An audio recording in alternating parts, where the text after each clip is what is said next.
कदमी डाली हो सुनो ना जे भी जला दर्शन करे आवे ना दर्द से खाली हो लाल लाल चंदन लई है कदी है ना भूल रे लाल लाल चंदन लई है कदी है ना भूल रे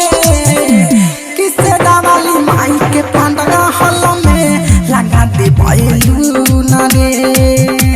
किसे डावाली माई के पंडाल में साजा दे बैलू न रे चिंटू बाबू मीरगंज किसे डावाली माई के पंडाल मीरगंज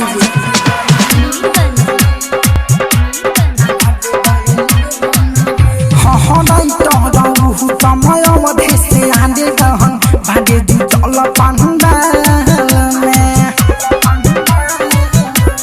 सुनो ना मैया के झूले खातिर झूला लागल के डर में मैया के चरण में खूब मिलला सुकून रे ओ जय विनोद खूबे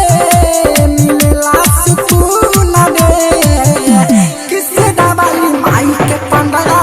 में लगा दे बैलू न रे किसे डावाली माई के पंडाल में सजा दे बैलू न रे recording studio red angel music Raxaul.